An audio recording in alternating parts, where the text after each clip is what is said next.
Good morning students. हम last class में unit second accounting paper का फर्स्ट चैप्टर पढ़ रहे थे। उसका यूनिट सेकंड अकाउंटिंग कॉन्सेप्ट पढ़ रहे थे। हमने पेज नंबर 48 तक पढ़ लिया था, अब 49 है, उससे आगे हम इसको आगे कंटिन्यू करते हैं। There are 3 fundamental accounting assumption. Accounting assumption आप पढ़ चुके हैं, जिन पे अकाउंटिंग बेस्ड होती है, कुछ प्रिंसिपल होते हैं, उनको फॉलो करना ज़रूरी है, तभी अकाउंटिंग रिजल्ट है वो आप ढंग से इंटरप्रीट कर सकते हैं। तो 3 फंडामेंटल अकाउंटिंग अजम्पशंस होती हैं, आप पढ़ चुके हैं। इन्होंने बस आपको बोला है कि इन 3 पे सारी अकाउंटिंग जनरली डिपेंड होती है या लिंक होती है।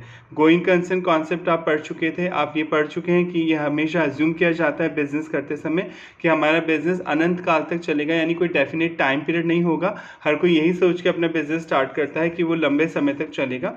इससे हम डेप्रिसिएशन जो होता है वो गोइंग कंसर्न कॉन्सेप्ट पे बेस होता है। जो फिक्स एसेट की वैल्यू हम धीरे धीरे करके ही कम करते हैं, एकदम हम उसे पीएनएल अकाउंट में ट्रांसफ़र नहीं करते हैं। कंसिस्टेंसी आप पढ़ चुके थे कि आप जिस तरह से इस ईयर अकाउंटिंग कर रहे हैं, जो मेथड आप फॉलो कर रहे हैं अकाउंटिंग का, नेक्स्ट ईयर भी वही मेथड फॉलो करेंगे। अगर आप WDV बेसिस पे डेप्रिसिएशन लगा रहे हैं तो नेक्स्ट ईयर भी WDV पे लगाएंगे। ये नहीं कि इस साल फिक्स मेथड से लगा लिया, अगले साल WDV से लगा लिया, फिर अगले साल फिक्स मेथड से लगा लिया। कंसिस्टेंसी ज़रूर आप मेंटेन करेंगे। हाँ, अगर कोई लॉ में चेंजेस होता है, आपने पढ़ा था एक्सेप्शन, कोई लॉ बदल जाता है इंडिया में या वर्ल्ड लेवल पे, जिसके लिए आपको अकाउंटिंग प्रॉपर करने की ज़रूरत है, तो आप अपने अकाउंटिंग मेथड को चेंज कर सकते हैं। या आपको ये लगता है कि जो नया अकाउंटिंग मेथड है वो ज़्यादा फिजिबल है, उससे ज़्यादा सही रिजल्ट निकल के आ रहे हैं, तो आप अकाउंटिंग मेथड्स को चेंज कर सकते हैं। अदरवाइज आप जो मेथड इस साल फॉलो कर रहे हैं वही नेक्स्ट ईयर फॉलो करेंगे, कंसिस्टेंसी रखेंगे आप। एक्रूअल बेसिस पे अकाउंटिंग होगी। एक्रूअल कॉन्सेप्ट आप समझते हैं, वेदर पेड और नॉट पेड, वेदर रिसीव्ड और not received, if such expense और income relate during the financial year, such income और expense have to be record in the books of account. चाहे कोई खर्चा हुआ हो या नहीं हुआ हो, चाहे कोई एक्सपेंस हुआ हो या नहीं हुआ हो, यानी कोई इनकम मिली हो या नहीं मिली हो, अगर आपके करंट ईयर से रिलेटेड है तो आपको बुक्स में रिकॉर्ड करना होगा। All the above 3 fundamental accounting assumption have already explain, आप उसके बारे में पढ़ चुके हैं। If nothing has been written about the fundamental accounting assumption in the finance statement, अगर फाइनेंस स्टेटमेंट जब बनाए जाते हैं, पीएनएल अकाउंट, बैलेंस शीट, और जो नोट्स होते हैं उसमें उनके बारे में कोई मेंशन नहीं किया जाता कि आपने इन 3 फंडामेंटल अकाउंटिंग जो होते हैं अजम्पशन है उन्हें फॉलो किया है नहीं फॉलो किया है, तो ऑब्वियसली ये इम्प्लाइड होगा। इम्प्लाइड मतलब छुपी हुई चीज़ होगी, ये माना ही जाएगा कि आपने इन अकाउंटिंग अजम्पशंस को फॉलो किया होगा अपने अकाउंट्स प्रिपेयर करते समय। Then it is assume that, ये माना जाएगा, they have already been followed, कि उन्हें फॉलो किया गया है in their preparation of financial statement, financial statements को बनाते समय। फाइनेंशियल स्टेटमेंट में आप पढ़ चुके हैं PNL account, balance sheet, cash flow statement और नोट्स इसमें इंक्लूड होते हैं। However, if any of the above mentioned fundamental accounting assumption is not followed, अगर आप इनमें से कोई accounting assumption follow नहीं करते हैं, then this fact, तो आपको इस बात को should be specifically disclose, अपने स्टेक होल्डर्स को आपको बताना होगा, अपने मैनेजमेंट ऑनर को आपको बताना होगा कि आपने ये अकाउंटिंग कॉन्सेप्ट फॉलो क्यों नहीं किए, और रीज़न भी देना होगा। Next, financial statement. Next topic इस बात पे है कि फाइनेंशियल स्टेटमेंट बना रहे हैं अगर आप, तो फाइनेंशियल स्टेटमेंट कौन कौन सी बातें इंक्लूड होनी चाहिए जिससे फाइनेंशियल स्टेटमेंट सही माना जाए। फाइनेंशियल स्टेटमेंट में आप कई बार पढ़ चुके हैं, एक तो प्रॉफिट एंड लॉस अकाउंट, जो आपका प्रॉफिट एंड लॉस बताता है ड्यूरिंग द ईयर, वो इंक्लूड होगा। और फाइनेंशियल पोजीशन जो होती है, बैलेंस शीट आपकी जो एसेट लायबिलिटी बताती है, वो चीज़ें इसमें इंक्लूड होंगी। और कैश फ्लो स्टेटमेंट, जो आप ड्यूरिंग द ईयर जो कैश में चेंजेस हुआ, कितना पैसा आया कितना गया, वो इसमें इंक्लूड होगा। और नोट्स टू अकाउंट्स, अकाउंट्स कुछ नोट्स होते हैं वो इसमें इंक्लूड्स होंगे। नोट्स मतलब जब आप बैलेंस शीट बनाते हैं तो फिक्स एसेट लिखते हैं कि मशीनरी इतनी, अब उस मशीन में कितनी मशीनें हैं, 1 2 3 4, वो सारी डिटेल नोट्स टू अकाउंट्स में प्रिपेयर्ड होती है। फॉर एग्जांपल था ये। The aim of accounting, aim मतलब जो मोटिव है, ऑब्जेक्टिव है अकाउंटिंग का, is to keep systematic record, कि आप सही तरीके से अपने रिकॉर्ड मेंटेन करें, टू असरटेन, कैलकुलेट करने के लिए फाइनेंशियल परफॉर्मेंस। फाइनेंशियल परफॉर्मेंस मतलब प्रॉफिट और लॉस की बात की जा रही है, एंड फाइनेंशियल पोजीशन होता है असेट और लायबिलिटी की बात की जा रही है ऑफ एन एंटिटी, किसी भी ऑर्गेनाइजेशन की। एंड टू कम्युनिकेट, आप बताएंगे द रेलेवेंट फाइनेंशियल इन्फॉर्मेशन, जो भी फाइनेंशियल इन्फॉर्मेशन निकल के आई कि आपका प्रॉफिट लॉस इतना है या असेट लायबिलिटी इतनी, किसको बताएंगे, to the interested user group, जो भी आपके इंटरेस्टेड ऑनर को बताएंगे, बैंक्स को बताएंगे, बैंक से लोन ले रखा है तो बैंक को भी पता होना चाहिए कि आपका ऑर्गेनाइजेशन प्रॉफिट में लॉस में। स्टेक होल्डर्स को जनरली कहना चाह रहे हैं कि जो भी interested user group stakeholders हैं उनको आप बताएंगे। स्टेक होल्डर और शेयर होल्डर में डिफरेंस आप लास्ट वीडियोस में पढ़ चुके हैं। शेयर होल्डर वो होता है जिसके पास कंपनी के शेयर होते हैं, जबकि स्टेक होल्डर वो होता है जिसका कंपनी में कोई इंटरेस्ट होता है। उसमें क्रेडिटर भी आएंगे, बैंकर भी आएंगे, गवर्नमेंट भी आएगी, एम्प्लॉयज़ भी आएंगे और ऑनर तो आएंगे। The financial statement are basic means through which the management of an entity make public communication. Financial statement के through public को बताता है management of the financial information along with selected quantitative detail. आप selected detail देते हैं तभी तो public आपके में invest करेगी. आप देखते हैं जब 31 मार्च के बाद न्यूज़पेपर उठाएंगे तो कई कंपनियों की बैलेंस शीट वगैरह पब्लिश होती है, profit and loss account newspaper में पब्लिश होता है. वो पब्लिक को बताना चाहते हैं कि हमारे प्रॉफिट कितना हुआ, हमारा लॉस कितना हुआ, ताकि पब्लिक अट्रैक्ट हो, आपकी बिजनेस की पोजीशन को समझ सके और आपके बिजनेस में इन्वेस्ट करे. They are structure financial representation of financial position. उसमें बनाए जाते हैं कि फाइनेंशियल पोजीशन क्या है एंड परफॉर्मेंस क्या है एंटरप्राइजेस की. To have a record of all business transaction, सारे बिजनेस ट्रांजेक्शन का रिकॉर्ड रखा जाता है. एंड ऑल्सो टू डिटरमाइन, ये तय किया जाता है whether all these transaction resulted, क्या इन ट्रांजेक्शन से क्या निकल, क्या रिजल्ट क्या हो रहा है, प्रॉफिट हो रहा है आइदर और लॉस हो रहा है. For the period all the entities will prepare financial statement. सभी एंटिटीज़ को, चाहे वो फर्म हो, चाहे वो कंपनी हो या फिर कोई सोसाइटी हो, फाइनेंशियल स्टेटमेंट बनाने पड़ते हैं. दैट इज बैलेंस शीट बनानी पड़ती है जो आपकी असेट और लायबिलिटी को शो करती है. प्रॉफिट एंड लॉस अकाउंट बनाना पड़ता है जो आपका प्रॉफिट या लॉस बताता है. कैश फ्लो स्टेटमेंट बनाना पड़ता है कि ड्यूरिंग द ईयर कितना पैसा आया, कितना गया, etcetera. By following various accounting concept को फॉलो करते हुए, प्रिंसिपल्स को अपनाते हुए, इन कन्वेंशंस को, परंपराओं को अपनाते हुए, which have already been discuss, जो आप पहले ही पढ़ चुके हैं. तो ये पहला तो सिंपल इतना कहना चाह रहा है कि फाइनेंशियल स्टेटमेंट जो होते हैं वो as per accounting concept, accounting principles के अकॉर्डिंग तैयार किए जाते हैं और पब्लिक को आप कम्युनिकेट करते हैं अपनी फाइनेंशियल स्टेटमेंट्स के थ्रू, ताकि पब्लिक को ये पता चल सके कि आपका बिजनेस किस पोजीशन का है, प्रॉफिट का है, लॉस का है, ताकि वो इन्वेस्टमेंट का डिसीजन ले सकें. Next, qualitative characteristics of financial statement. ये हेडिंग से पता चल रहा है. क्वालिटेटिव मतलब हिंदी में होते हैं गुणवत्ता, गुण. आप बोलते हैं ना किसी पर्सन को कंप्लीट होने के लिए गुण क्या होने चाहिए. जैसे रेमंड्स का हेड देखते हैं कंप्लीट मैन, तो ये कंप्लीट फाइनेंशियल स्टेटमेंट को तब माना जाएगा जब ये क्वालिटीज़ उसमें होंगी. अगर किसी फाइनेंशियल स्टेटमेंट में ये चीज़ें हैं जो आप पढ़ने जा रहे हैं तो कहा जाता है कि फाइनेंशियल स्टेटमेंट बहुत सही तरीके से प्रिपेयर किए गए हैं और वो यूज़र को जो डिज़ायर इन्फॉर्मेशन है वो दे रहे हैं. Qualitative characteristics are the attributes. Attributes मतलब वो गुण होते हैं, वो विशेषताएं होती हैं दैट मेक, जो कि बनाती हैं, इन्फॉर्मेशन देती हैं, provided in financial statement useful to user, जो कि यूज़र्स के लिए यूज़फुल होती है. यूज़र्स कौन होता है? अगर बैंक से आप लोन ले रहे हैं तो बैंक एक यूज़र है. बैंक आपके फाइनेंशियल स्टेटमेंट को देख के तो लोन देगा, क्योंकि आपका मान लीजिए अगर लॉस में बिजनेस तो क्यों लोन देगा, तो फाइनेंशियल स्टेटमेंट मंगाता है बैंक. ठीक है. यूज़र्स कोई भी हो सकता है. क्रेडिटर, अगर आप किसी से उधार सामान खरीदना चाहते हैं तो वो आपका फाइनेंशियल स्टेटमेंट देखेगा, आपकी फाइनेंशियल पोजीशन देख के ही आपको उधार देना चाहेगा, etcetera. The following are the important qualitative characteristic. ये बहुत इंपॉर्टेंट क्वालिटेटिव कैरेक्टरिस्टिक्स होती है ऑफ द फाइनेंशियल स्टेटमेंट. ऐसी किसी भी फाइनेंशियल स्टेटमेंट को कंप्लीट फाइनेंशियल स्टेटमेंट बोलने के लिए ये चीज़ें होना ज़रूरी है. अंडरस्टैंडेबिलिटी, समझनी होगी. ऑब्वियसली बैलेंस शीट और पी एन अकाउंट आप इस तरह से बनाएंगे कि आपके जो यूज़र हैं वो समझ सकें कि आपकी असेट कितनी है, आपकी लायबिलिटी कितनी है. ठीक.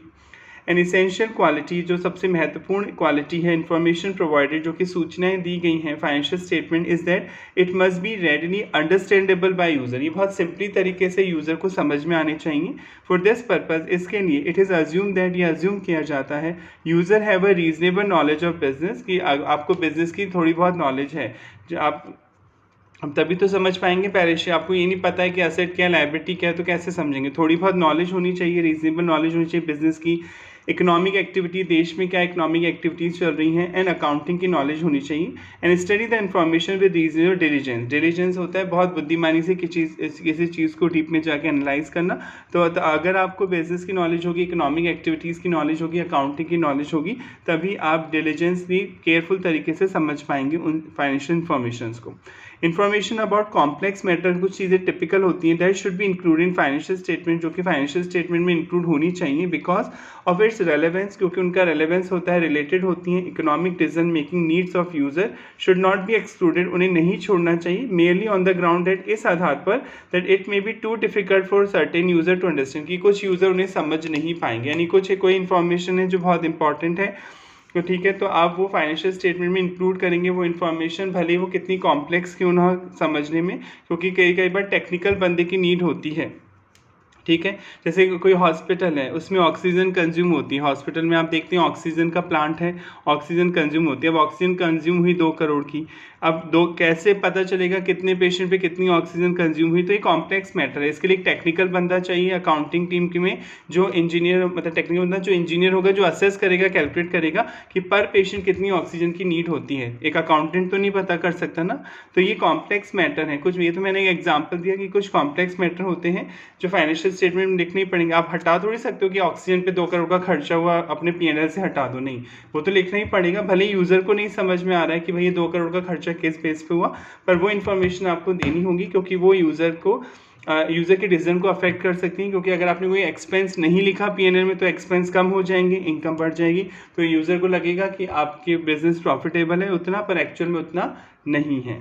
तो जो फाइनेंशियल स्टेटमेंट है वो उनकी पहली कैरेक्टरिस्टिक्स ये थी, वो सबसे पहले अंडरस्टैंडेबिलिटी होनी चाहिए, उनमें समझने योग्य होनी चाहिए, बहुत ज़्यादा ट्रिकी नहीं होनी चाहिए, बहुत ज़्यादा कॉम्प्लेक्स नहीं होनी चाहिए। पर हाँ, कोई इन्फॉर्मेशन आप इस बेस पे भी नहीं छोड़ सकते कि वो कॉम्प्लेक्स है। अगर बिजनेस के लिए इंपॉर्टेंट है तो इन इन्फॉर्मेशन को आपको फाइनेंशियल स्टेटमेंट में दिखाना पड़ेगा। रेलेवेंस तो होना ही चाहिए। रेलेवेंस मतलब मैं पूछ रहा हूँ कि बताइए लास्ट मंथ कितनी हमारी सैलरी पे खर्चा हुआ, खर्चा क्या हुआ लास्ट मंथ हमारी सैलरी पे। आप 10 साल पहले का खर्चा दे रहे हैं कि सर 10 साल पहले इस महीने में इतनी सैलरी दी गई थी, तो क्या रेलेवेंस होगा? नहीं। रेलेवेंस का मतलब होता है जिस पर्टिकुलर ईयर की आप इन्फॉर्मेशन दे रहे हैं, जो अकाउंटिंग ईयर आपका अप्रैल टू मार्च, वो सारी इन्फॉर्मेशन उसमें होनी चाहिए। ये नहीं कि आप पिछले साल की इन्फॉर्मेशन दे रहे हैं या आने वाले फ्यूचर की इन्फॉर्मेशन दे रहे हैं। रेलेवेंस होनी चाहिए, वो इन्फॉर्मेशन आज के हिसाब से होनी चाहिए। To be useful, information useful होनी चाहिए। इन्फॉर्मेशन मस्ट बी रेलेवेंट होनी चाहिए to decision making need of user. Information has the quality of relevance, relevance मतलब रिलेटेड होनी चाहिए when it influence the economic decision of user by helping them evaluate past, ताकि उन information के base पे आपकी पास्ट परफॉर्मेंस, प्रेजेंट परफॉर्मेंस और future को जज कर सके इवेंट्स, और confirming on correcting there past evaluation, आपके पास्ट में जो कैलकुलेशन हुई थी उन्हें सुधारा जा सके। तो प्रेडिक्टिव मतलब पहले से बताना, कन्फर्मेटरी सही मानना। Role of information are interrelated, आपस में रिलेटेड होते हैं। For example, information about current level and structure of asset holding has value to user when they endeavor to predict the ability of the enterprises to take advantage of opportunities। जो आपकी present में जो asset है, आपके पास जितनी asset है उनके base पे ही तो endeavor मतलब कोशिश करेगा यूज़र भविष्यवाणी करने की, प्रेडिक्ट करने की एबिलिटी, कि आपके एंटरप्राइजेस के पास कितनी एबिलिटी है कि फ्यूचर में कोई अपॉर्चुनिटी आ जाए तो आप उसे ग्रैब कर सकते हैं। जैसे आपके पास 5 करोड़ का कैश है, तो ऑब्वियसली आपके बिजनेस में कोई भी प्रेडिक्ट कर सकता है कि आपके बिजनेस में कैश अच्छा खासा है, आप अपने बिजनेस को एक्सपेंड कर सकते हैं, बढ़ा सकते हैं। And its ability to react to adverse situation, और एडवर्स सिचुएशन कोई बुरी सिचुएशन आती है तो आप में इतनी क्षमता होगी, आप उसे उबर पाएंगे। The same information play a confirmatory role, एक तरह से ही सही रोल प्ले करते हैं in respect of past predictions about, for example the way in which the enterprises would be structure, कि किस तरीके से एंटरप्राइजेस को होना चाहिए, और the outcome of planned operation की जो आपने प्लानिंग की थी उनका क्या रिजल्ट निकल के आया। Information about financial position, financial position की जो इन्फॉर्मेशन होती है, फाइनेंशियल पोजीशन मतलब असेट और लाइबिलिटीज, एंड पास्ट परफॉर्मेंस, जो पास्ट में आपने परफॉर्मेंस दी है, is frequently use as a basis for predicting future. इसी के बेस पे फ्यूचर का प्रेडिक्शन किया जाता है कि आपके पास ये असेट है, आपके पास ये लाइबिलिटी है, आपका ये प्रॉफिट है, तो आप फ्यूचर में कितना कर पाएंगे। And performance and other matter in which user are directly interested, जिनमें यूजर डायरेक्टली इंटरेस्टेड होता है। आप शार्क टैंक देखते होंगे, शार्क टैंक में आप देखते हैं कि जो बिजनेसमैन होते हैं वो आते हैं, अपने फाइनेंशियल पोजीशन बताते हैं कि हमने इतना लोन लिया है, अब तक हमारी ये सेल है, हमारी ये कॉस्ट है।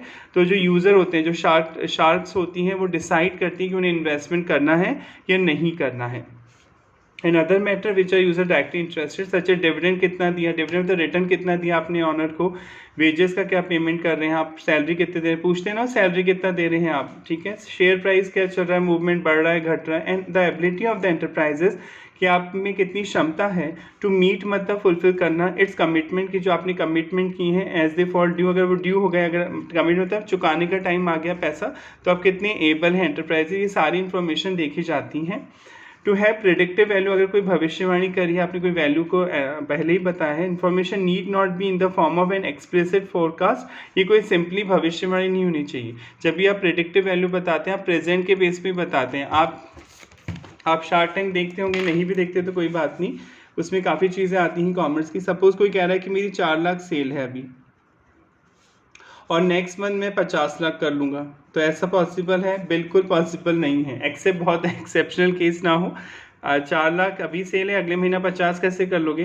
तो ये जो वैल्यू आप प्रेडिक्टिव वैल्यू बताते हैं, प्रेजेंट के बेस पे फ्यूचर अनाउंस होता है, राइट? आपके प्रेजेंट को देखते हुए फ्यूचर अनाउंस होता है। हाँ, कोई ये बोल सकते हैं कि अभी 4 लाख है तो नेक्स्ट मंथ हम 5 to 7 लाख कर लेंगे, पर एकदम इतना फ्लक्चुएशन कोई आ रहा है तो समझ में आता है, डाउटफुल हो जाता है, झूठ बोल रहा है। इतनी ज़्यादा आप सेल कैसे कर पाएंगे? 4 से सीधे 50 पे कैसे पहुंच पाएंगे?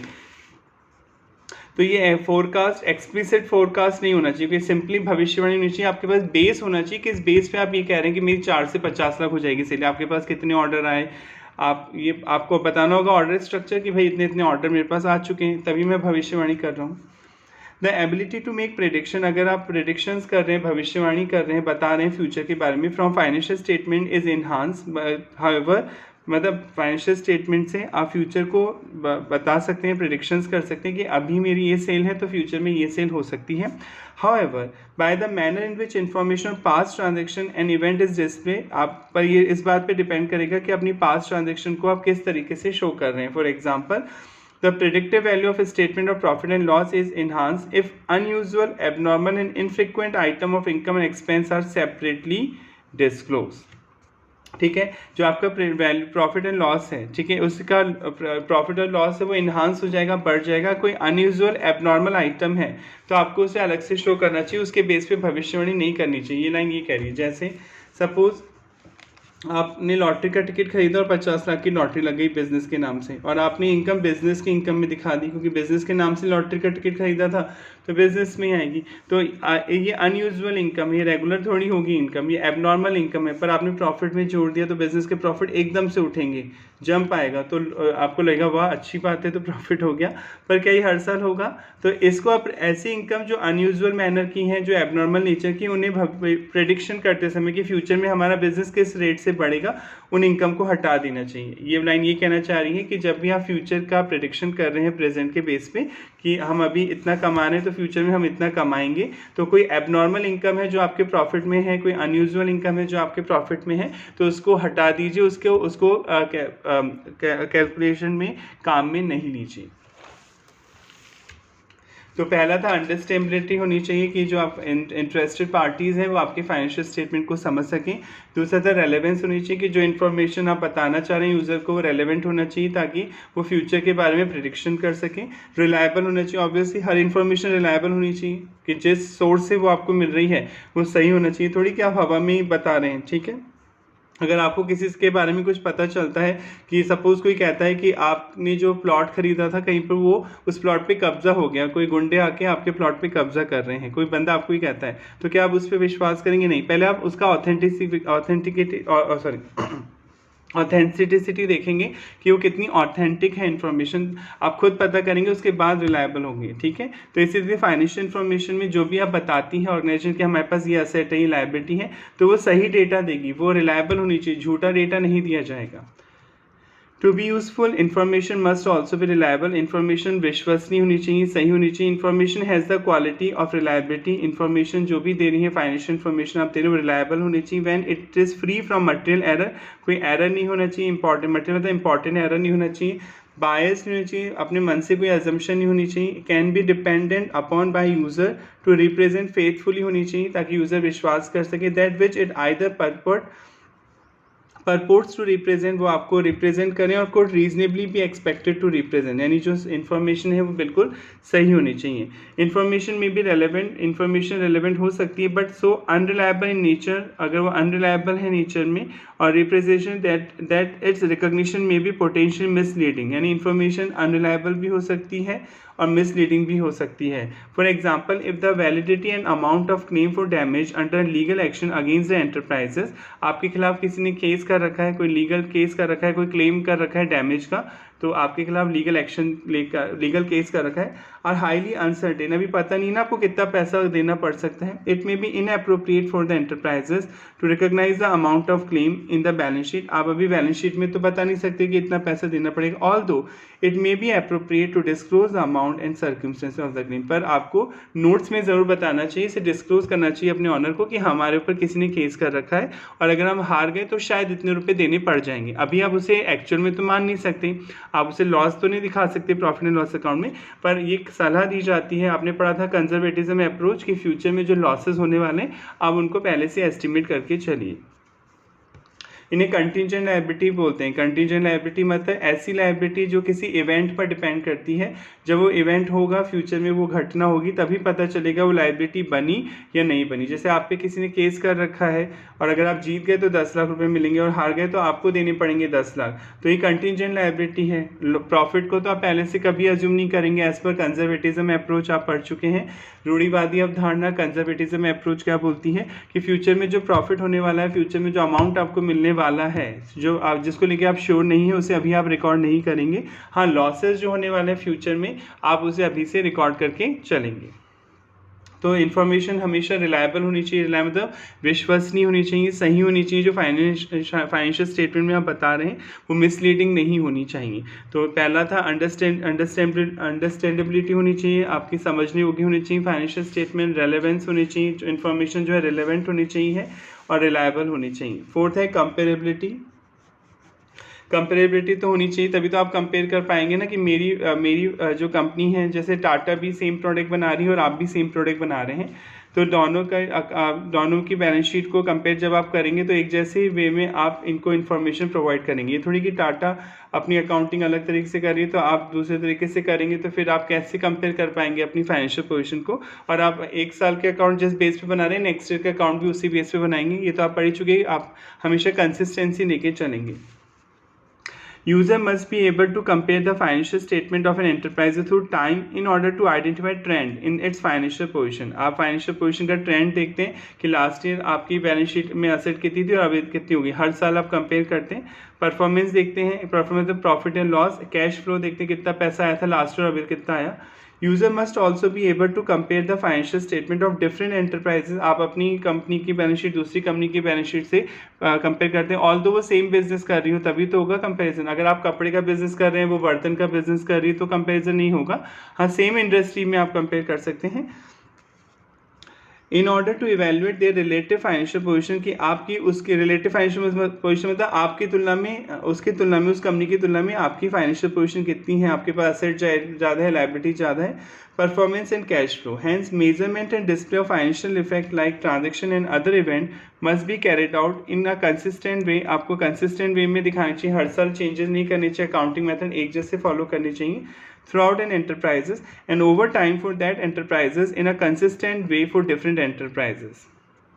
ओवर टाइम अब जब समय बदलेगा तो वो कंसिस्टेंट वे में डिफरेंट हो सकते हैं किसी एंटरप्राइजेस के, पर आपको हमेशा कोशिश ये करनी चाहिए कि आप अपनी फाइनेंशियल स्टेटमेंट हमेशा कंसिस्टेंटली बनाएं। जो मेथड आप इस साल फॉलो करें वही मेथड अगले साल आप फॉलो करेंगे, तभी कंपेरेबिलिटी की जा सकती है। तो जो फाइनेंशियल स्टेटमेंट है एक तो अंडरस्टैंडेबल होनी चाहिए, समझने योग्य होनी चाहिए, रेलेवेंट होनी चाहिए, रेलेवेंट होनी चाहिए, जो इन्फॉर्मेशन आप दे रहे हैं वो रेलेवेंट होनी चाहिए, सेम बिजनेस रिलेटेड होनी चाहिए, और आपने पढ़िया रिलायबल होनी चाहिए इन्फॉर्मेशन, कोई झूठी इन्फॉर्मेशन नहीं होनी चाहिए, कोई मिसलीडिंग इन्फॉर्मेशन नहीं होनी चाहिए।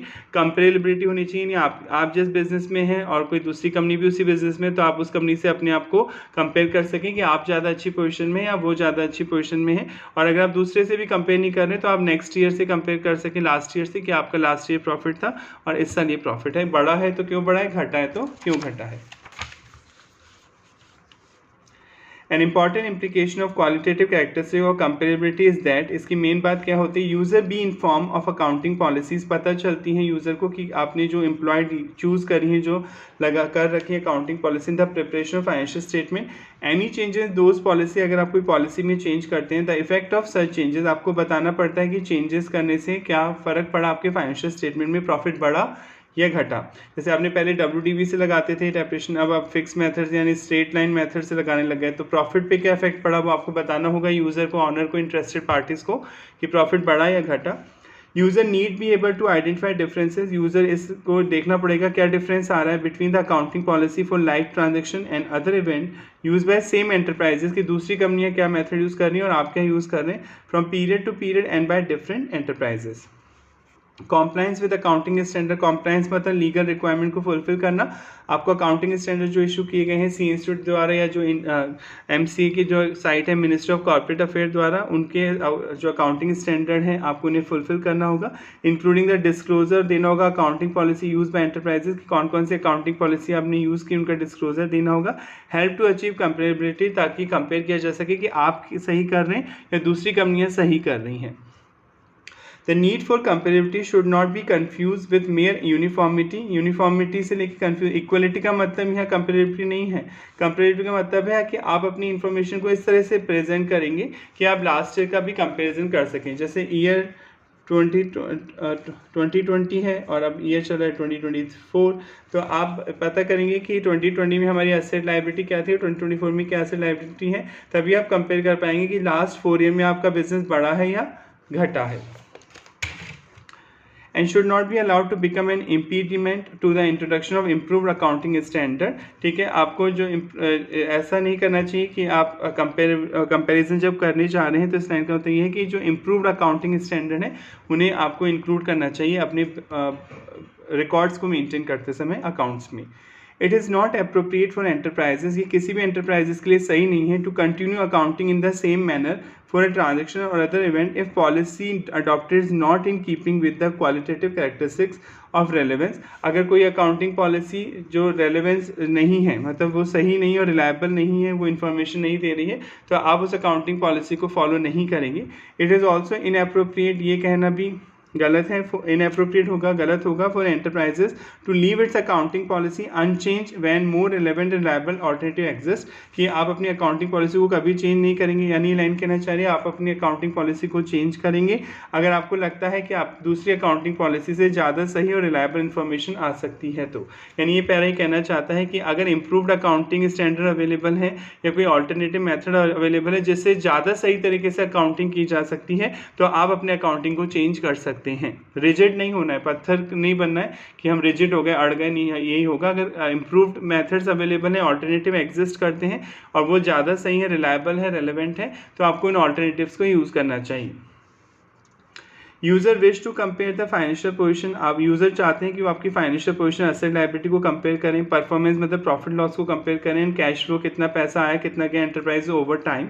हैंस इट इज़ इंपॉर्टेंट, ये ज़रूरी है that the financial statement show corresponding information, कि वो सही इन्फॉर्मेशन शो करें corresponding the related information for the preceding period, पिछले सालों की, प्रेसिडिंग मतलब पिछले साल। The four principal qualitative characteristics are understandability, relevance and reliability and comparability. यानी मेन 4 प्रिंसिपल हैं जो आपने भी पढ़े, ये ज़्यादा मायने रखते हैं किसी फाइनेंशियल स्टेटमेंट में। कम से कम ये 4 कैरेक्टरिस्टिक्स तो होनी ही चाहिए। ठीक है, एक तो वो अंडरस्टैंडेबिलिटी होनी चाहिए, उनमें ईजिली समझ में आने चाहिए, रेलेवेंस होना चाहिए मतलब रिलेटेड इन्फॉर्मेशन उसमें होनी चाहिए, रिलायबल होनी चाहिए, जो भी डेटा आप दे रहे हैं रिलायबल होने चाहिए, वो झूठे नहीं होने चाहिए, मिसलीडिंग नहीं होने चाहिए, और कंपेरेबिलिटी होनी चाहिए कि आप अपने अकाउंटिंग इन्फॉर्मेशन को एक ईयर को दूसरे ईयर से ईजिली कंपेयर कर सकें। मटेरियलिटी, मटेरियल मतलब इंपॉर्टेंट, बहुत ज़्यादा इंपॉर्टेंट इन्फॉर्मेशन आपको देनी होगी। The relevance of information is affected by it's materiality, जो रेलेवेंस होता है इन्फॉर्मेशन की, जो रेलेवेंस होती है वो मटेरियलिटी से अफेक्ट होती है। यानी मटेरियल नेचर की इन्फॉर्मेशन तो एटलीस्ट बतानी ही चाहिए आपको डिज़न को। ये नहीं कि आपने ये बताया कि एक साल में हमारे एम्प्लॉई जो है 10,000 रुपये की चाय पी गए, तो ये कोई रेलेवेंट इन्फॉर्मेशन नहीं है, इससे यूज़र के डिज़न पर कोई फ़र्क नहीं पड़ेगा। इन्फॉर्मेशन इज मटेरियल, किसी भी इन्फॉर्मेशन को मटेरियल मतलब इंपॉर्टेंट कब कहा जाएगा, इफ़ इट्स मिस स्टेटमेंट, कि अगर आपने वो इन्फॉर्मेशन नहीं बताई, ओमिशन मतलब भूल गए, एयरनेस सिस्टम में गलत बताई, कुड इन्फ्लुएंस, उसका इफेक्ट हो सकता है the economic decision of user taken on the basis of financial information. यानी किसी भी इन्फॉर्मेशन को महत्वपूर्ण तब कहा जाता है कि अगर वो इन्फॉर्मेशन लिखने से छूट गई, रह गई या गलत बताई, उससे जो इन्वेस्टर है, जो यूज़र है, जो डिसीजन ले रहा है आपके बिजनेस का, जो ऑनर है, उसके डिसीजन पे फर्क पड़ सकता है। जैसे मान लीजिए आपने एक ब्रांच खोली, अब आप 2 महीने और दूसरी ब्रांच खोलने वाले हैं, तो ये आपको बताना चाहिए ना अपने ऑनर को, ताकि उस आपको लगेगा ऑनर को कि आपका बिजनेस प्रमोट हो रहा है, तो वो आपके बिजनेस में और इन्वेस्ट करेंगे। Materiality depend on the size and nature of the item और एरर, डिपेंड करता है कि कितने बड़े साइज़ की आप बात कर रहे हैं, साइज में तो अमाउंट की बात कर रहे हैं, जज कर रहे हैं in a particular circumstances of its misstatement. Materiality जो इंपॉर्टेंट होता है, प्रोवाइड अ थ्रेशोल्ड, थ्रेशोल्ड मतलब एक लिमिट देती है, cut off point rather than being a primary qualitative characteristic which the information must have if it is to be useful. मतलब वो बताती है कि इतने अमाउंट तक जो इन्फॉर्मेशन है वो यूजफुल होनी चाहिए, यानी थ्रेशोल्ड लिमिट होती है मटेरियलिटी जज करने की जनरली, कि जैसे बताया ना मैंने आपको कि कोई 10,000 रुपये की चाय पी गए एम्प्लॉय, तो ये 10,000 का खर्चा कोई मायने नहीं रखता साल भर में, चाय इतनी चाय तो जनरली पीते ही एम्प्लॉय, तो ये कोई मटेरियल नेचर का एक्सपेंस नहीं है। हाँ, आप ये बताना भूल जाते हैं कि आपकी कंपनी अगले महीने 10 करोड़ रुपये का इन्वेस्टमेंट कर रही है कहीं पर, तो ये आपको बताना होगा, बहुत मटेरियल नेचर की इन्फॉर्मेशन है। ये इन्फॉर्मेशन आपको अपने ऑनर को, इंटरेस्टेड पार्टीज़ को, यूज़र को, स्टेक होल्डर को बतानी होगी, ताकि वो आपके बिजनेस के बारे में डिसीजन ले सके कि आपका बिजनेस सही जा रहा है या गलत जा रहा है। तो मटेरियलिटी कॉन्सेप्ट यहाँ पे ये बोलता है कि जो इंपॉर्टेंट इन्फॉर्मेशन है वो आपको देनी चाहिए फाइनेंशियल स्टेटमेंट में। एक इन्फॉर्मेशन को इम्पॉर्टेंट तब माना बोला जाता है अगर वो लिखने से रह जाए या गलत दे दी तो इससे यूज़र के डिसीजन पे इफेक्ट पड़ सकता है, तो ऐसी इन्फॉर्मेशन को मटेरियल नेचर की बोला जाता है। नेक्स्ट, फेथफुल रिप्रेजेंटेशन, वही सेम विश्वसनीय होनी चाहिए, यानी जो इन्फॉर्मेशन आप दे रहे हैं वो फेथफुल होनी चाहिए, झूठी नहीं होनी चाहिए। फटाफट पढ़ देते हैं, कोई हार्ड टॉपिक नहीं है इसलिए। टू बी रिलायबल, सही होनी चाहिए। इन्फॉर्मेशन मस्ट रिप्रेजेंट, फेथफुल होनी चाहिए, विश्वसनीय। The transaction in other event it either purports, या तो ये बताएंगी टू रिप्रेजेंट और could reasonably be expected to represent, कि क्या होना चाहिए। 10 for example a balance sheet should represent faithfully the transaction, सारे ट्रांजेक्शन को बताएगी। And other event that result in asset, की असेट क्या है आपके पास, लायबिलिटी क्या है, equity of the enterprises at the reporting date. Reporting date मतलब जिस दिन आप बैलेंस शीट प्रिपेयर कर रहे हैं, reporting date which meet the recognition criteria.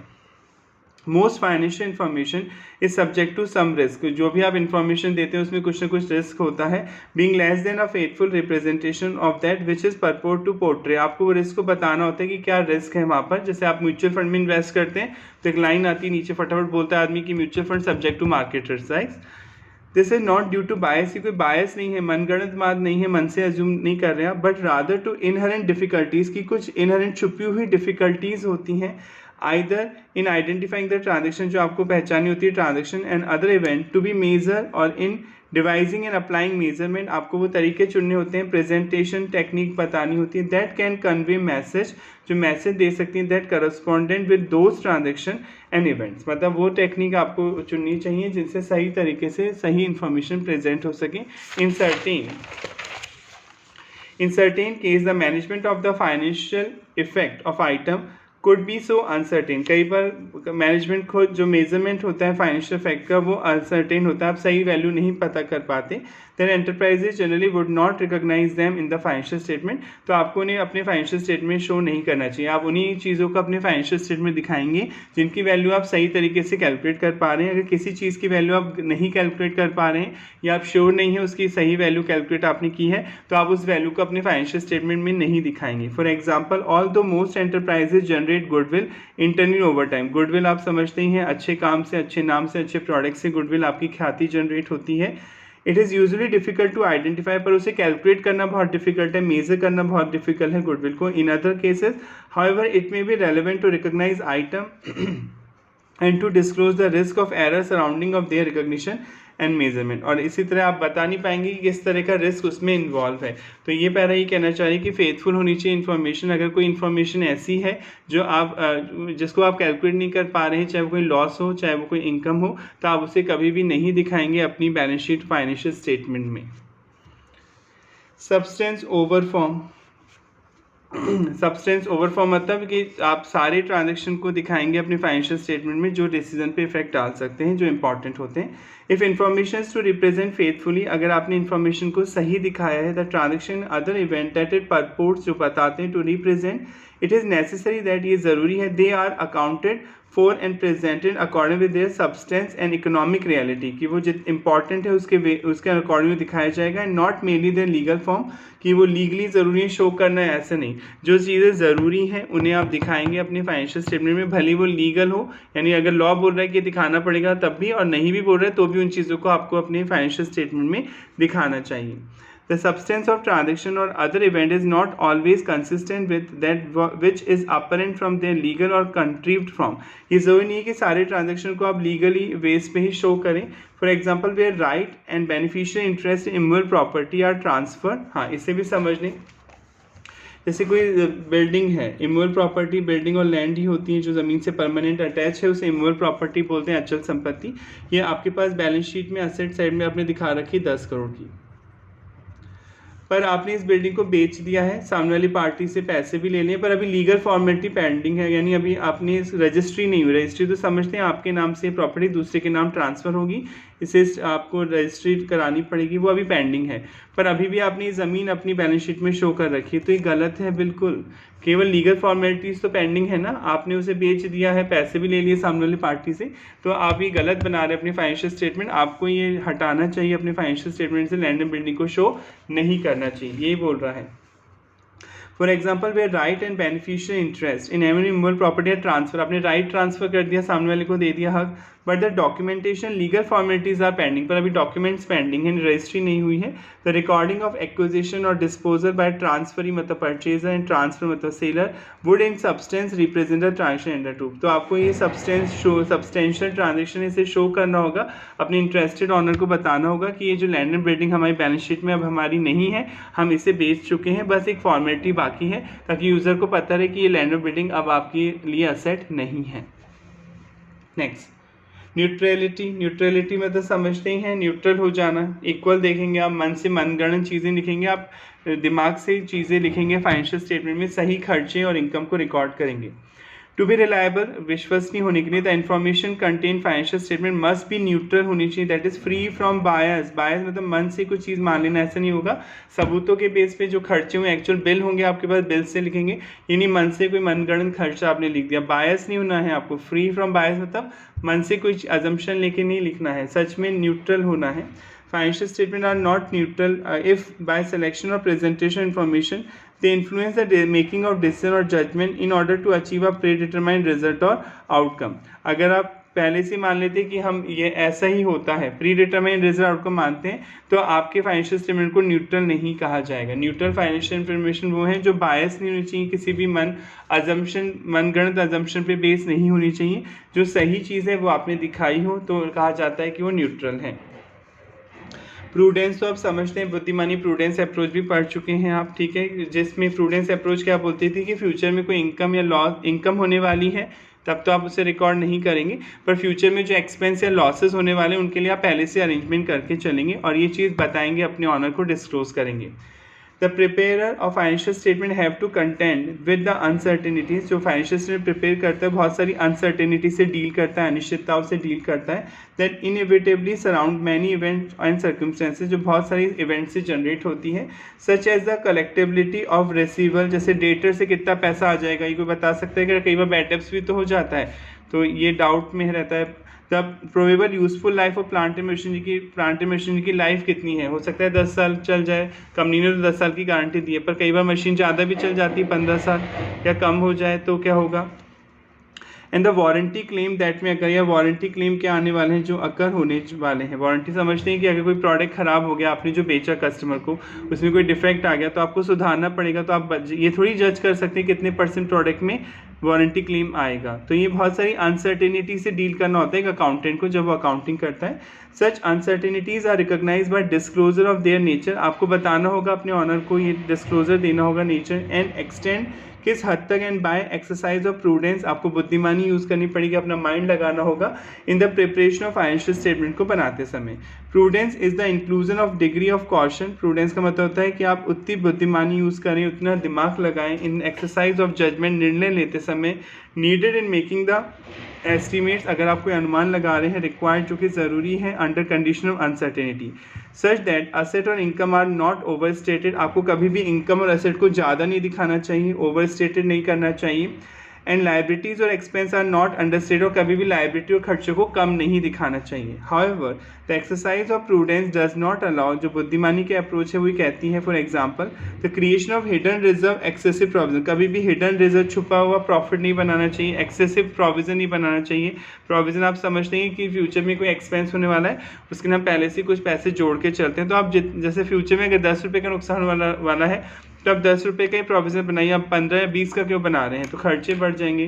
तो डेलिबरेट मतलब जानबूझकर आप अंडर स्टेटमेंट कम दिखा रहे हैं अपनी एसेट और इनकम को टैक्स की चोरी करने के लिए, और द डेलिबरेट जानबूझकर ओवर स्टेटमेंट ज़्यादा दिखा रहे हैं अपनी लायबिलिटी एक्सपेंसेस के, because the financial statement would not be neutral, तो कहा जाएगा फाइनेंशियल स्टेटमेंट न्यूट्रल नहीं है, सही नहीं है, and therefore not have the quality of reliability, और ये रिलायबल भी नहीं, क्योंकि आप झूठी इन्फॉर्मेशन दे रहे हैं जानबूझ के एसेट लायबिलिटी, या तो एसेट को कम दिखा रहे हैं या ज़्यादा दिखा रहे हैं, लायबिलिटी को कम दिखा रहे हैं ज़्यादा दिखा रहे हैं, किसी इनकम को कम दिखा रहे हैं ज़्यादा दिखा रहे हैं, किसी एक्सपेंस को कम दिखा रहे हैं ज़्यादा दिखा रहे हैं, तो कहा जाता है फाइनेंशियल स्टेटमेंट न्यूट्रल नहीं है, सही नहीं है, और वो जब सही नहीं है तो रिलायबल इन्फॉर्मेशन भी नहीं दे पाएंगे सारे फाइनेंशियल स्टेटमेंट आपको। पूरा कर ही लेते हैं, 2 पॉइंट बचे। Full fair and adequate disclosure, तो हेडिंग से पता चल रहा है कि फाइनेंशियल स्टेटमेंट पूरी इन्फॉर्मेशन देंगे, सही इन्फॉर्मेशन देंगे और पर्याप्त इन्फॉर्मेशन देंगे, कोई इन्फॉर्मेशन छूटनी नहीं चाहिए। The financial statement must disclose, मतलब बताएंगे all the reliable and relevant information about the business enterprises के बारे में टू द मैनेजमेंट को, and also to their external user, जो एक्सटर्नल यूजर हैं क्रिएटर बैंकर्स उनको, for which they are meant, जिनके लिए बनाए गए हैं, for which they are meant, which in turn जो मदद करेंगे, will help them to take a reasonable and rational decision, तभी तो क्रिएटर और बैंक का डिसीजन लेंगे कि वो आपको और बैंक लोन दें या ना दें, क्रिएटर आपको और उधार दे ना दें, क्योंकि फाइनेंशियल स्टेटमेंट देख के ही वो डिसाइड करेंगे। For it, it is necessary that financial statements are prepared in conformity according with generally accepted accounting principle, जो वर्ड में फॉलो किए जा रहे हैं generally accepted accounting principle, उनके अकॉर्डिंग बनाए गए हैं financial statement, that is the information is accounted for, जो इन्फॉर्मेशन रखी गई हैं एंड प्रेजेंट की गई इन अकॉर्डिंग विद सब्सटेंस जो इंपॉर्टेंट चीज़ें हैं, and economic reality and not merely with legal form, मतलब केवल लीगल फॉर्मेलिटी के बेस पे नहीं आपने उन सारी इन्फॉर्मेशन को शो किया है जो किसी भी ऑनर के डिसीजन को अफेक्ट कर सकती हैं, तो कहा जाएगा कि आपका जो फाइनेंशियल स्टेटमेंट है वो सब्सटेंस ओवर फॉर्म आपने बनाया है।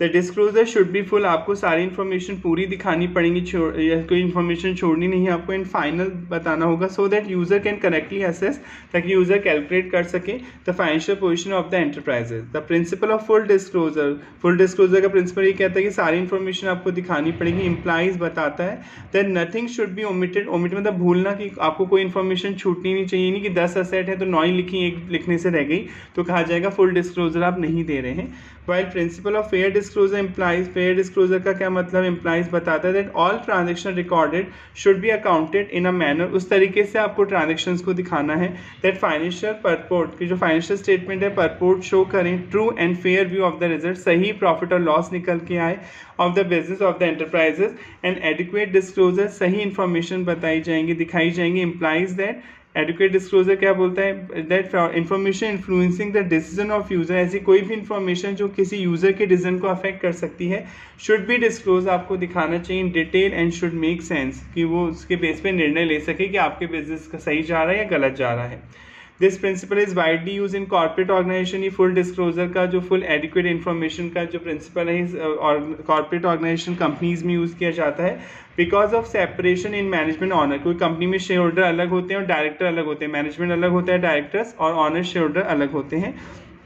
The Companies Act in pursuant मतलब according to, the Companies Act in according to of this principle came out, Companies Act बताता है with the format of balance sheet, की balance sheet आपको किस तरीके से बनानी है, प्रॉफिट एंड लॉस किस तरीके से बनाना है। the disclosure of all the major accounting policy, आपको बताना है कि कौन कौन से अकाउंटिंग पॉलिसीज आपने फॉलो की है अपनी अकाउंट्स को बनाते समय, एंड अदर इन्फॉर्मेशन कौन सी और सूचनाएं हैं आर टू बी प्रोवाइडेड, आपको देनी होती है in the form of foot note, notes वगैरह बनाते हुए होते हैं, अनेक्स्चर, सूचियाँ etcetera. The practice of appending notes to the financial statement is the outcome of this principle, मतलब जो प्रैक्टिस है, जो अपेंडिंग नोट्स आप दे रहे हैं फाइनेंशियल स्टेटमेंट में, वो फुल डिस्क्लोजर पॉलिसी के अकॉर्डिंग ही दिए जाते हैं। यानी फुल डिस्क्लोजर पॉलिसी बोलती है शॉर्ट में कि आपको फाइनेंशियल स्टेटमेंट इस तरीके से बनाने हैं कि कोई भी इंपॉर्टेंट इन्फॉर्मेशन नहीं छूटनी चाहिए जो यूज़र के डिसीजन को इफेक्ट कर सके, आपको सारी इन्फॉर्मेशन देनी चाहिए। और last point completeness, financial information जो स्टेटमेंट जो है वो कंप्लीट इन्फॉर्मेशन देंगे, आधी अधूरी इन्फॉर्मेशन नहीं देंगे। टू बी रिलायबल, विश्वसनीय होने के लिए the information financial statement must be complete, पूरी इन्फॉर्मेशन होनी चाहिए with in the bound of materiality and cost, कि आप इंपॉर्टेंट इन्फॉर्मेशन और कॉस्ट सही खर्चा दिखा रहे हैं।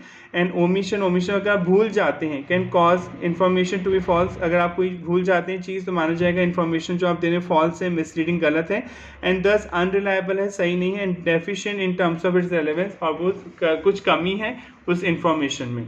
दस इसलिए if accounting information to present faithfully, अगर आप अकाउंटिंग इन्फॉर्मेशन को सही दिखा रहे हैं, the transaction other event that it purport, जो कि वो ट्रांजेक्शन बताना चाहता है to represent, it is necessary that is ज़रूरी है, दे आर अकाउंटेड, कि आप उन्हें ढंग से रिकॉर्ड करें, फॉर एंड प्रेजेंटेड, उन्हें दिखाएं, in according with their substance and economic reliability, उनके इंपॉर्टेंस के according, not bye there legal form. ये बार बार आ रहा है, जो लॉ कह रहा है आप वही इन्फॉर्मेशन दें। अगर लॉ में नहीं भी लिखा हुआ पर आपको लगता है कि इन्फॉर्मेशन हमें ऑनर को बतानी चाहिए क्योंकि वो सब्सटेंस इन्फॉर्मेशन है, तो आपको देना चाहिए। For example, if a business enterprises sell its asset to other, बता दिया था अभी एग्जाम्पल वही आया था कि आपने कोई असेट किसी को बेच दी but still use the asset, वो असेट अभी आप यूज़ कर रहे हैं क्योंकि अभी रजिस्ट्री नहीं हुई है, वो असेट के डॉक्यूमेंट लीगली दूसरे के नाम ट्रांसफर नहीं हुए, आपने पैसा ले लिया है पर अभी रजिस्ट्री होना बाकी है। As useful for the purpose of business by making some arrangement with the seller, आपको कुछ अरेंजमेंट करने हैं, it simply become a legal transaction, right. तो आपको ये दिखाना चाहिए, अपने ऑनर को बताना चाहिए कि एसेट हमने बेच दी है, भले अभी बस रजिस्ट्री पेंडिंग है, ये नहीं कि आप ये बताएं ना उनको, तो नहीं लगेगा कि एसेट बेचनी है आपकी खुद की है। द इकोनॉमिक रियलिटी, वास्तविकता क्या है, is that business is using the asset as usual for deriving the benefit, business asset को यूज़ कर रहा है, बेनिफिट्स उठा रहा है। Financial statement information should contain मतलब include the substance of this transaction, financial statement को ये इन्फॉर्मेशन दिखानी चाहिए। And should not only record going by legality, आपको रिकॉर्ड केवल इस बेस पे नहीं करना पड़ेगा कि वो लीगलिटी, देखिए ध्यान से पढ़िए, should not only record going by legality, कि जब ये असेट सच में रजिस्ट्री हो जाएगी तभी हम मानेंगे वो हमारे पास से चली गई, गलत। जब आपने एडवांस ले लिया, वो असेट के पेपर लीगल पेंडिंग है, अभी भले रजिस्ट्री नहीं हुई है, तो आपको ये शो करना चाहिए कि वो असेट आपके पास से चली गई है। In order to be reliable, the financial statement information should be neutral. Information neutral होनी चाहिए, that is free from bias. मनगढ़ंत चीज़ों से फ्री होनी चाहिए, मन से कोई चीज़ नहीं लिखी हो, आपके पास प्रूफ होना चाहिए कि कोई भी इन्फॉर्मेशन अगर फाइनेंशियल स्टेटमेंट में लिख रहे हैं तो किस बेस पे लिख रहे हैं। The prepare of financial statement however have to content that with the uncertainty, जो अकाउंटेंट होता है बहुत सारी अनसर्टेनिटी से डील करता है, inevitably surrounded by many events and circumstances, कुछ परिस्थितियों से, such as the collectibility of doubtful receivable, वही बार एग्जाम्पल आ रहे हैं बार बार कि जो डाउटफुल रिसीवेबल होते हैं उनसे कितना पैसा मिलेगा, रिसीवेबल मतलब डेटर, ये बता नहीं सकते आप। Probable useful of life plant and equipment, कितने टाइम तक चलेगी कोई plant and machinery, number of warranty claim, that में अगर कितने वारंटी क्लेम आएंगे एक्सेट्रा, तो बहुत सारी अनसर्टेनिटी से डील करता है accountant. Such uncertainty are recognized by the disclosure of their nature and extent by exercise of prudence, आपको दिमाग लगा के ढूंढना होता है किस हद तक और किस अमाउंट तक वो आप पे नुकसान पहुंचा सकती हैं इन the preparation of financial statement को बनाते समय। Prudence is the inclusion, prudence मतलब बुद्धिमानी को इस्तेमाल करना पड़ता है। डिग्री ऑफ कॉशन, एक तरह से सावधानी रखनी पड़ती है। एक्सरसाइज ऑफ जजमेंट, निर्णय लेते समय needed in making the estimate required under condition of uncertainty, अगर आप कोई अनसर्टेनिटी वाली चीज़ को डिसाइड कर रहे हैं तो आपको बहुत बुद्धिमानी लगानी पड़ती है। Such that asset and income are not over stated, आप कभी भी असेट और इनकम को ओवर स्टेटेड नहीं दिखाएंगे, ज़्यादा नहीं दिखाएंगे। And loss and liability are not understated, और कभी भी नुकसान को लाइबिलिटी को कम नहीं दिखाएंगे। यानी लाइन कहना चाह रही है कि कोई भी अनसर्टेनिटी है तो अकाउंटेंट को बहुत दिमाग लगा के उसे कैलकुलेट करना पड़ता है। कभी भी ऐसा नहीं होना चाहिए कि असेट और इनकम आपने ज़्यादा दिखा दिया, यानी कभी भी एसेट इनकम को ज़्यादा नहीं दिखाना है, ओवर स्टेटेड मतलब ज़्यादा नहीं दिखाना है, और कभी भी नुकसान और लायबिलिटी को कम नहीं दिखाना है। तो इस तरह से हमारा यूनिट सेकंड भी खत्म होता है। नेक्स्ट क्लास में हम इसके क्वेश्चन सॉल्व करेंगे आपके मॉड्यूल से। आई होप आपको समझ में आ रहा होगा। अगर बाई चांस कोई प्रॉब्लम आ रही है तो आप कमेंट करके बता सकते हैं। Thank you so much.